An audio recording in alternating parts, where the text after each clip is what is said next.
दुनिया के 13 देशों की जमीन पर इस वक्त जिनपिंग की बुरी नजर है। हम आपको यह भी समझाने की कोशिश कर रहे हैं कि शी जिनपिंग का इस पद पर बने रहना बाकी देशों के लिए कितना खतरनाक है। 13 देशों की जमीन पर कब्जा करना चाहते हैं जिनपिंग। 13 देश, एशिया पैसिफिक में चीन की 13 देशों से जमीन की जंग चल रही है। रूस, जापान जैसे देशों से भी चीन का जमीन को लेकर विवाद साफ तौर पर नजर आता है।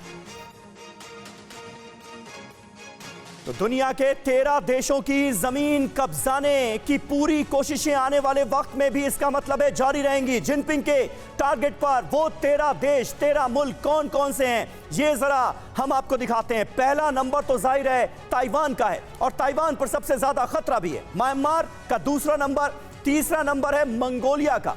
हांगकांग पर भी कैसी टेढ़ी नजर है शी जिनपिंग की, ये हम जानते हैं। इसके अलावा नेपाल हो, भूटान हो, अंगोला हो, केनिया हो, सेशल्स हो, तंजानिया, कंबोडिया और यहां तक कि यूएई के साथ जो जमीन का विवाद चल रहा है वो आने वाले वक्त में और ज्यादा आगे बढ़ेगा और इन तमाम मुल्कों की जमीन कब्जाने की होड़ मची नजर आ रही है चीन में। और ये होड़ शी जिनपिंग के तीसरी बार राष्ट्रपति बनने के बाद और ज्यादा बढ़ेगी, इसमें कहीं कोई शक शुबा नहीं। और अखिल लगातार हमारे साथ बीजिंग से बने हुए हैं। अखिल, ग्राउंड रियलिटी आखिर क्या है? क्या इन तमाम नीतियों को लेकर और जिस तरीके से कर्ज के जाल में हम कह रहे हैं पूरी तरीके से ट्रैप के जरिए मजबूर कर दिया है बाकी देशों को अपनी टर्म्स और कंडीशंस को मानने के लिए भी, हकीकत आखिर क्या है? क्या वाकई यहां पर कुछ अलग रणनीतियां अपनाई जा रही हैं ताकि बाकी देशों को उस कर्ज जाल में फंसाया जा सके? देखिए, चीन का जो गुरु मंत्र है वो है कि चीन की शक्तियों को मजबूत करना, चाहे वो आर्थिक शक्ति हो, चाहे वो सैन्य शक्ति हो, चाहे वो राजनीतिक शक्ति हो।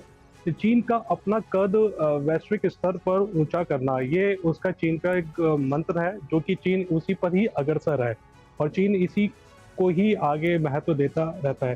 तो आप बोल सकते हैं कि साम दाम दंड भेद, ये सारे जो चीनी ये 4 होते हैं तरीके, कैसे भी करके, चाहे वो पैसा देकर हो गया, चाहे वो किसी के साथ अच्छी तरह बातचीत, मतलब आप समझ सकते हैं कि मेरा कहने का मतलब क्या है कि वो चीन का एक मंत्र है कि अपनी शक्तियों को एकत्रित करना, शक्तियों को मजबूत करना, चाहे वो आर्थिक हो, सैन्य हो और राजनीतिक हो, अपना दबदबा कायम करना। बिल्कुल सही बात है और वो एजेंडा शी जिनपिंग का साफ तौर पर नजर आ रहा है। लेकिन मुझे ये बताइए, अभी थोड़ी देर पहले अनेजा साहब जिस बात का जिक्र कर रहे थे, क्या इस बार सीसीपी की इस बैठक के बाद वो शख्स या उसका नाम सामने आ सकता है जो आने वाले वक्त में शी जिनपिंग के जाने के बाद उनका उत्तराधिकारी होगा? देखिए, मेरा जो आकलन है, मेरा ये आकलन है कि ये जो 20वीं राष्ट्रीय कांग्रेस है उसका जब ये खत्म हो जाएगा, समापन हो जाएगा, तो कोई ऐसा उत्तराधिकारी का कोई नाम सामने नहीं आएगा। और एक ये भी बात है कि आप जानते होंगे कि चीन का एक टारगेट है 2035 तक का, जो कि आपने पढ़ा होगा कि दीर्घकालिक लक्ष्य जो है चीन का, तो वो है 2035 तक चीन को एक आधुनिक समाजवादी देश बनाना, जिसमें ये जो मैंने अभी शक्तियों का नाम मेंशन किया है उनको और ज्यादा मजबूत करना। तो अगर राष्ट्रपति शी की अगर सेहत ठीक रहेगी तो वो डेफिनेटली वो 2035 तक भी बने रहेंगे, क्योंकि चीन का ये टारगेट है कि 2035 तक उन लक्ष्यों को पूरा कर लेना है। आप देखिएगा कि 2035 तक राष्ट्रपति शी की जो उम्र है वो 83 साल की हो जाएगी।